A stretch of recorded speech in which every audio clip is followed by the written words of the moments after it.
Hola, mis amadas hermanas, mis bellas hermanas. Un gusto de estar nuevamente con ustedes compartiendo la palabra del Señor. Es para mí una bendición y también una responsabilidad que tengo delante del Señor. Así que gracias al Señor por esa oportunidad de poder compartir con ustedes y esperando siempre que sea de edificación y que sea de bendición su palabra, como lo es, ¿verdad? Como lo es en nuestra vida, en nuestro espíritu.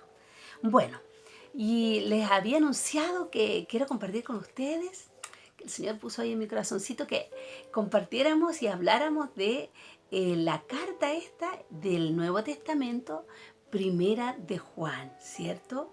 Yo les contaba en el video anterior que los libros del Nuevo Testamento, ¿cierto? Son cartas dirigidas a las iglesias y a los creyentes del siglo pasado y de este siglo, ¿cierto? Tienen la misma intencionalidad y tienen el mismo poder sobre nosotros para edificar el cuerpo de Cristo, para edificar la iglesia. Amén. Bueno, y echamos una miradita al autor en el video pasado y vimos varias características, que él era muy joven cuando el Señor lo llamó. Él era el más joven, ¿ya? Vimos también que murió de viejito, ¿cierto? Vivió muchos años, el Señor le permitió vivir muchos años y además que vimos ese videíto de pensamiento del discípulo amado, ¿cierto? Espero que todas hayan contestado ahí que se sienten amadas del Señor, ¿ya? Porque debemos sentirnos amadas. Él murió por nosotras, amadas. Debemos sentirnos amadas de Él. Bueno, entonces vamos a empezar con Primera de Juan. Y yo les contaba la vez pasada que Juan tiene una revelación particular del Señor. Si bien es cierto, los evangelios que hablan de la vida del Señor Jesucristo muestran y son testigos de su ministerio, ¿cierto? De su resurrección, de su poder, de su gloria. Ninguno tiene esta revelación tan profunda, tan maravillosa y tan, digamos, extraordinaria que llega a tener Juan. ¿Por qué? Bueno, porque a Juan se le reveló la naturaleza divina de Dios más allá de lo que nosotros podemos entender. ¿Ya? Bueno, dice la Escritura que Dios es inescrutable. No lo podemos entender completamente. Pero sí hay una porción de Él que podemos y debemos tener clara. ¿Ya? Miren, a Juan se le revela que Dios es eterno, pero no solamente porque Él va a vivir eternamente y Él es eterno, ¿cierto? Sino que a Juan se le reveló que Él estaba antes que Jesucristo. Nuestro Señor estaba antes de la formación del mundo. Y eso era una enseñanza grande para el tiempo y todavía lo es. Y todavía lo es, pero mayormente en ese tiempo que en el tiempo que vino el Señor en carne, fue un tiempo de supuestamente mucho conocimiento. La filosofía buscaba responder las preguntas intrínsecas del ser humano, ¿cierto? Como quién soy, a dónde voy, por qué vine a este mundo, cuál es mi propósito. La filosofía trataba de responderla. Y viene, ¿cierto?, esta enseñanza maravillosa de Juan y del Evangelio, de la Escritura que responde todo aquello. Bueno, pero ya, no me quiero ir para otro lado. Vamos a comenzar en el nombre del Señor Jesucristo.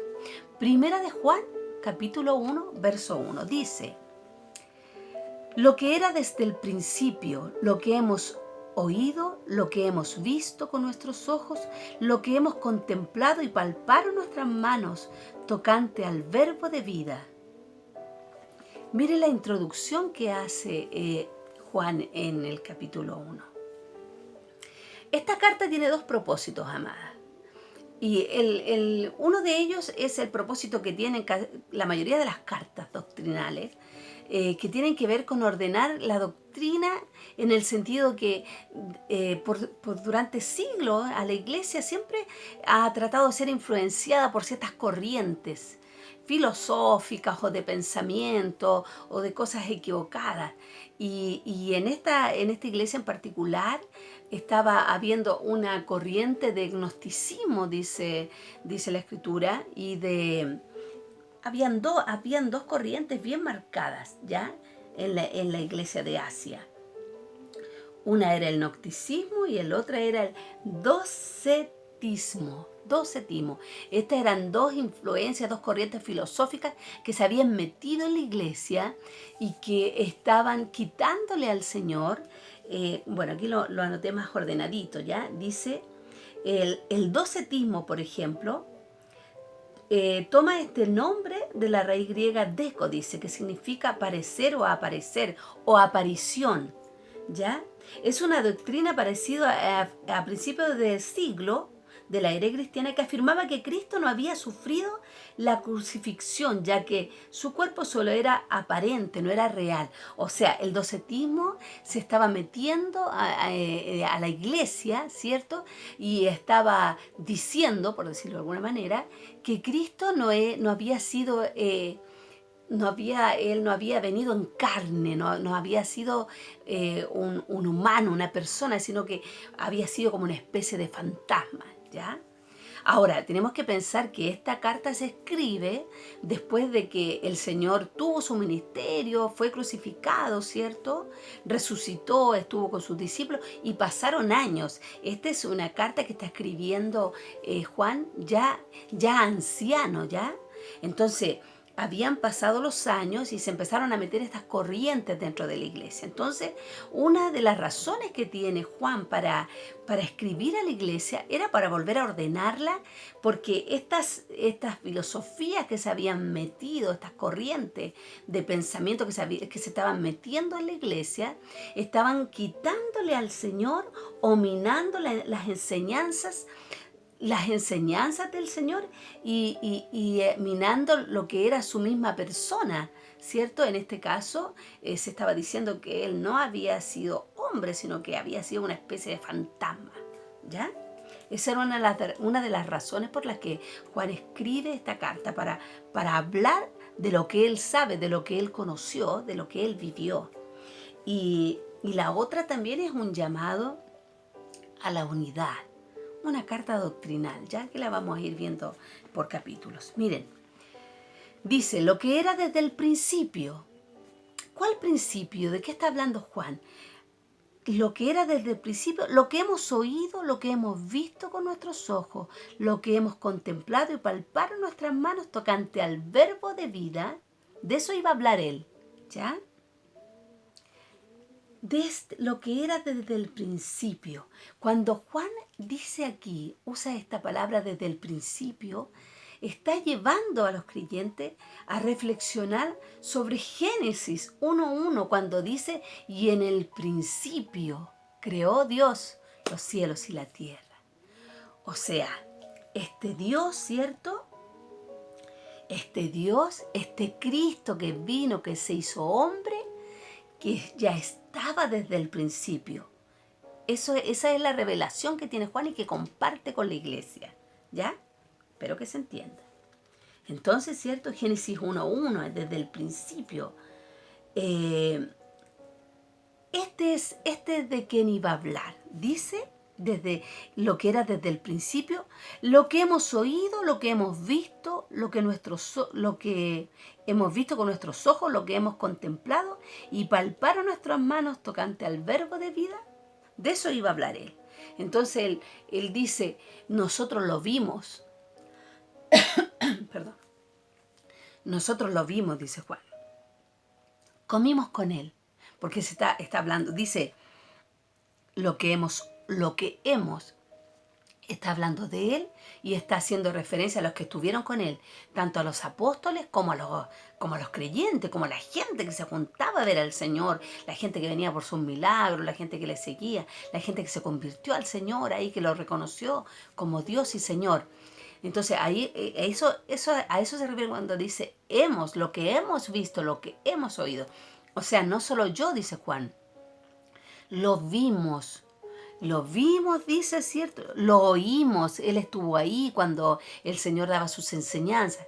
Lo que hemos oído, dice, lo que hemos visto con nuestros ojos, lo que hemos contemplado.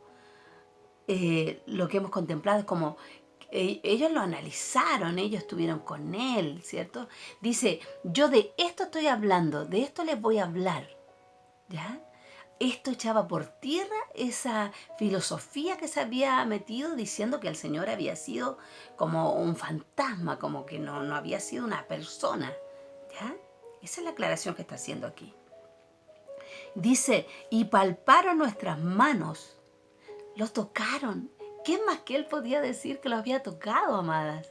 Si dice la escritura que él se había recostado y se recostaba en el pecho del Señor. Quizás cuántas veces lo abrazó, quizás cuántas veces ahí al saludarlo, porque tenemos que pensar que cuando el Señor estaba con sus discípulos, ellos comían juntos, ellos hacían todas las cosas en común porque los discípulos se iban a vivir con el Maestro. Eso se hacía, ¿ya? Se iban a vivir con el maestro para aprender de él, para hacer lo que él hacía, para ser enseñado. Entonces Juan dice, nosotros lo hemos visto, lo hemos oído, lo hemos tocado. Yo lo toqué, dice Juan, ¿cierto? Con toda autoridad está hablándole a la iglesia. Tocante al verbo de vida, miren, es importante que desglosemos algunas palabras. Cuando habla del verbo de vida, este término también lo ocupa Juan en el Evangelio de Juan. Ya en el Evangelio de Juan dice, cuando empieza dice, en el principio era el verbo y el verbo era con Dios. ¿Qué es lo que es esto del verbo? Bueno, muchas lo saben, pero miren, el verbo es la palabra. Verbo igual a la palabra en griego, ¿ya? Significaba lo mismo, palabra. ¿Por qué palabra? ¿Por qué dice tocante al verbo? Porque los judíos entendían que Dios se había manifestado por la palabra. Entonces él estaba hablando a la iglesia, en este caso digamos que a los judíos, ¿cierto? Que este Dios que aparecía en las escrituras antiguas cuando hablaba de Dios, que hablaba del verbo, este era el verbo, este era la palabra, este era Dios, ¿ya? Miren, esta palabra verbo, que también significa logos, miren, si ustedes pueden anotarlo, háganlo. Verbo, palabra, logos. Significa exactamente lo mismo, solo que el verbo y la palabra era un concepto que manejaba el pueblo judío y el logos era un término griego. Era un término griego. Ahora, ¿qué significaba la palabra logos? Porque estamos pensando que la iglesia ya habían judíos y se había abierto también el mundo, o sea, habían romanos, habían griegos, habían de otras nacionalidades. Entonces Juan, miren, Juan usa estos términos igual como en un momento lo usa Pablo. Cuando Pablo va a predicar a un lugar, dice que era un lugar lleno de idolatría y había muchos ídolos, habían Dios de esto, otro. Y cuando él fue a predicar a Cristo, dice la escritura que vio como una lámina ahí, como algo, como una piedra, donde no había nada, pero había un título y decía al Dios no conocido. O sea, ellos tenían hartos dioses y también tenían ese Dios no conocido. Entonces va Pablo y usa eso y dice, este Cristo a quien yo predico, este Dios poderoso, ese es el Dios no conocido que ustedes tienen ahí. Y exalta a Cristo, ese Dios no conocido es el verdadero Dios y ahí hace una tremenda exposición del Señor. Entonces Juan también aquí ocupa esta palabra verbo logos. Para los griegos el logo, miren qué interesante, para los griegos el término logos, yo lo anoté por aquí, dice, los griegos le llamaban logos, era esa palabra, era la base para ellos de la inteligencia y la organización en el universo. ¿Ya? Los griegos. Los griegos pensaban que había como una fuerza, como una cosa que sostenía todo, que era una inteligencia que ordenaba el universo. Entonces cuando Juan utiliza esta palabra verbo, está como diciendo esto que los griegos creen que es una fuerza, esto es de lo que yo voy a hablar. y habla del Señor, o sea, es como que usan cosas que se puedan entender para llevar a las personas a entender con claridad a este Cristo, a este Dios maravilloso. Espero hacerme entender con eso. Amén. Dice, tocante al verbo de vida, tocante al verbo de vida, ya. Dice verbo, palabra, Dios, ¿cierto? Al Dios de vida. Y el Señor Jesucristo dijo él mismo, ¿cierto? Yo soy la resurrección y la vida. ¿Se acuerdan de eso? Ya, Juan también está haciendo aquí hincapié en esto. El verbo de vida. Y sigue diciendo, porque la vida fue manifestada y la hemos visto. O sea, no es así como se está metiendo esta doctrina que este era solamente un fantasma, no. Se manifestó la vida, se hizo carne. Eso es lo que está diciendo Juan. Y testificamos y os anunciamos la vida eterna. O sea, y nosotros testificamos, fuimos testigos y ahora lo anunciamos. Él es el Cristo, Él es el Mesías, Él es el Dios de toda creación. Él es que es igual al Padre. Amén. ¿Ya? Y dice, y testificamos, y os anunciamos la vida eterna, la cual estaba con el Padre y se nos manifestó. Entonces aquí, miren, a ver si espero que me sigan en esto, que no hacerlo complicado. Porque la vida fue manifestada y la hemos visto y testificamos. O sea, Jesucristo realmente existió, estuvimos con Él, somos sus testigos, dice Juan. Y os anunciamos la vida eterna, la cual estaba con el Padre. Él estaba con el Padre desde el principio, antes de que nada existiese. ¿Ya? Esto es lo que está enseñando Juan. La eternidad pasada de Cristo, la eternidad pasada y la eternidad futura. Dios es eterno, ¿ya? Así de grande es nuestro Señor. Eso es lo que está enseñando Juan en este primer versículo. Qué profundo y qué grande, amadas. Y qué grandes. Miren, en Juan 17:24 dice la Escritura, porque me has... dice, Él estaba con el Padre desde el principio, antes que nada existiese. ¿Ya? Estaba con el Padre antes de que nada existiese. Tenía una relación de amor con el Padre. Y esto es importante para lo que viene. Miren, y aquí anoté por aquí, Juan 17:24 dice, porque me has amado desde antes de la fundación del mundo. Ahí estaba hablando el Señor. Y estaba hablando del Padre. Y dice, Padre, ¿por qué me has amado desde antes de la fundación del mundo? Búsquenlo. Eso está en Juan 17:24. Esa afirmación hace el Señor.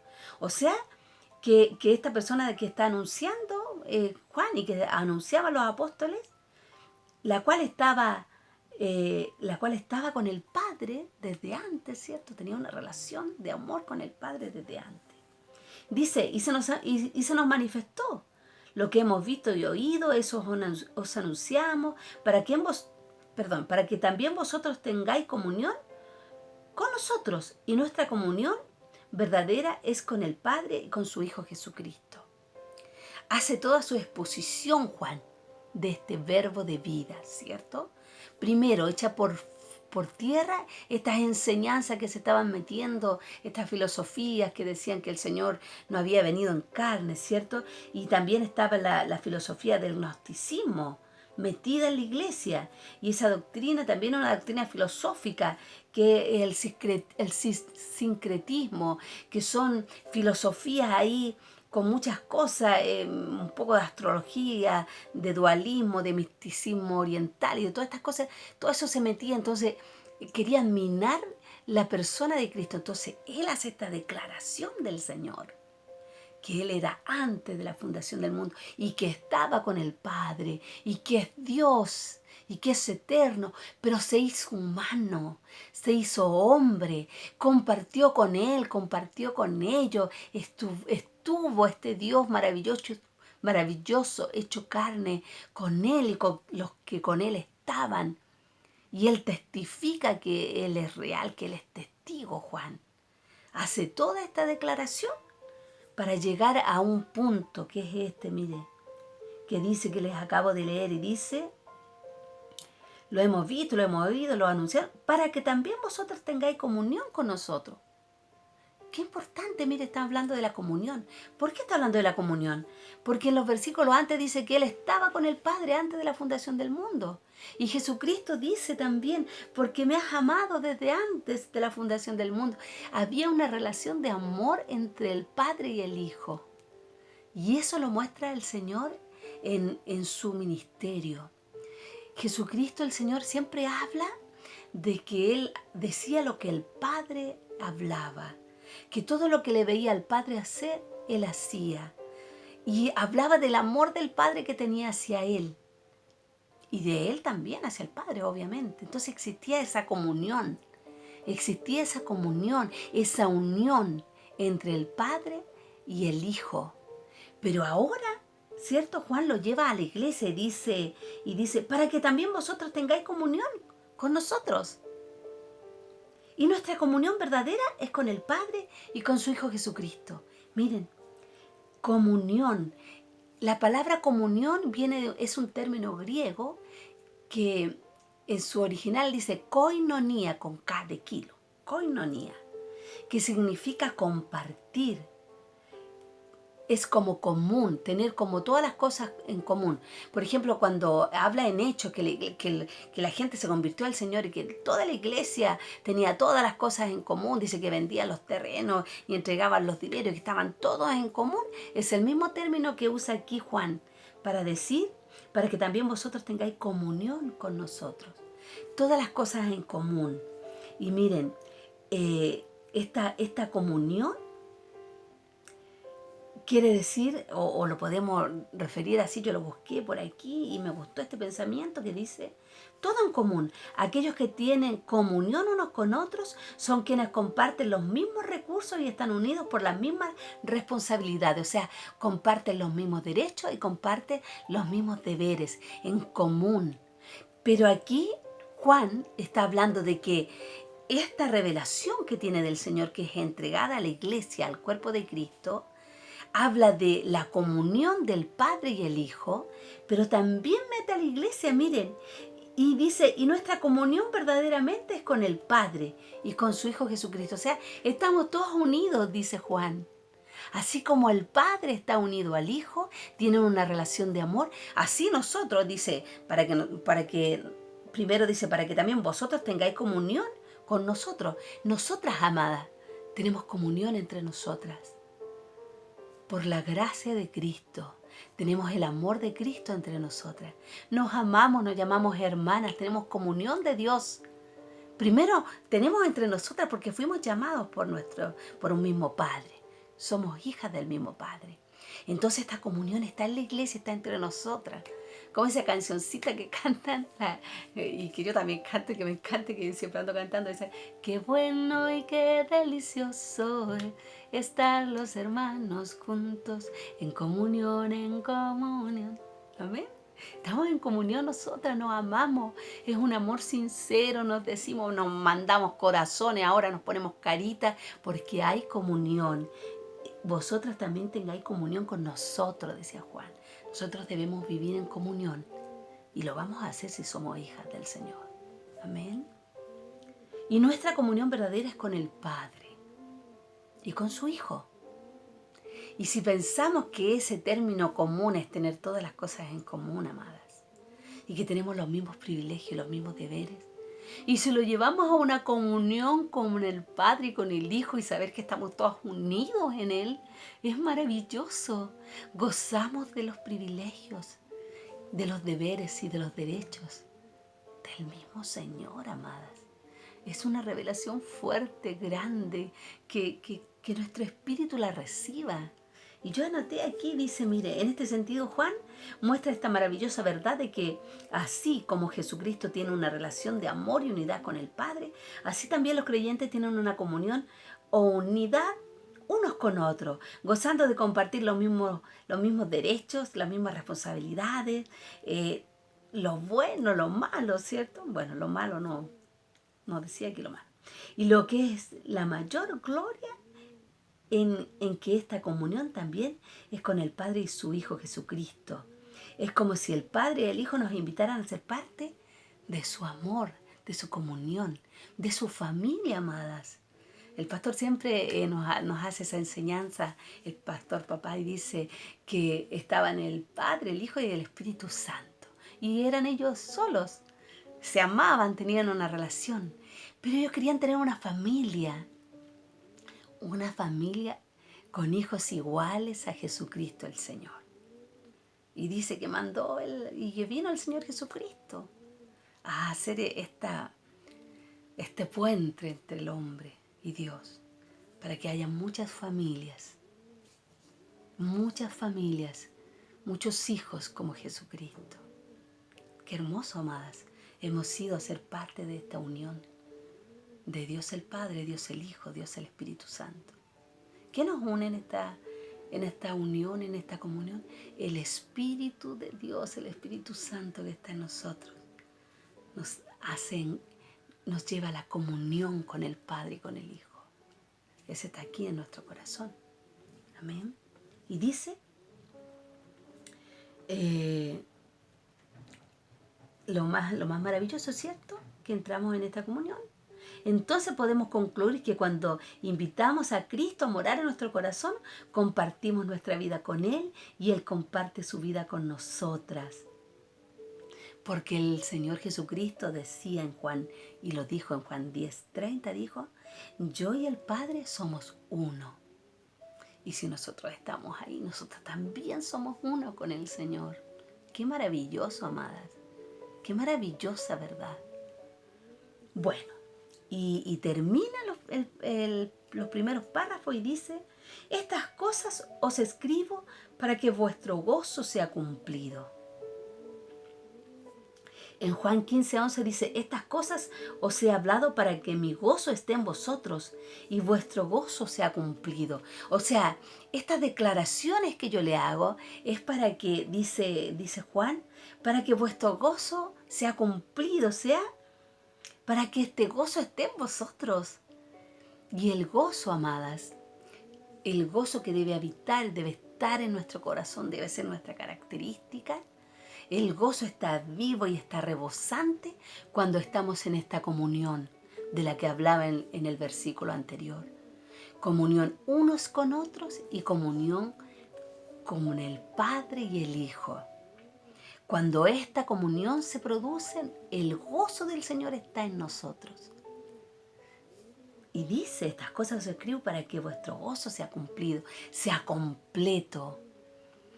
El gozo que menciona Juan es el producto de esa comunión de unos con otros y de la comunión íntima con Dios. Un gozo que se diferencia de la alegría porque la alegría depende de la circunstancia. Pero el gozo es el fruto del Espíritu Santo que está en nuestro corazón. El gozo es constante, amada. El gozo no depende de las situaciones. El gozo lo tenemos adentro. Tenemos que vivir en él. Todo lo que el Señor ha dado de recursos está en nosotros. Dice que compartían esta comunión, esto de estar en común, dice que comparten la misma, las mismas responsabilidades, los mismos privilegios, ¿cierto? Tenemos todo lo de Cristo en nosotras, pero debemos vivir en ellos. Y cuando aquí Juan nos exhorta a que nuestro gozo sea cumplido, debemos vivir en el gozo del Señor. En el gozo, en la paz y en todos los atributos del Señor. Esta es la primera parte de la carta primera de Juan para compartir con mis amadas. Espero que haya sido para ustedes una edificación y animarnos, amadas, a andar en este gozo, a tener este gozo y esta comunión unas con otras.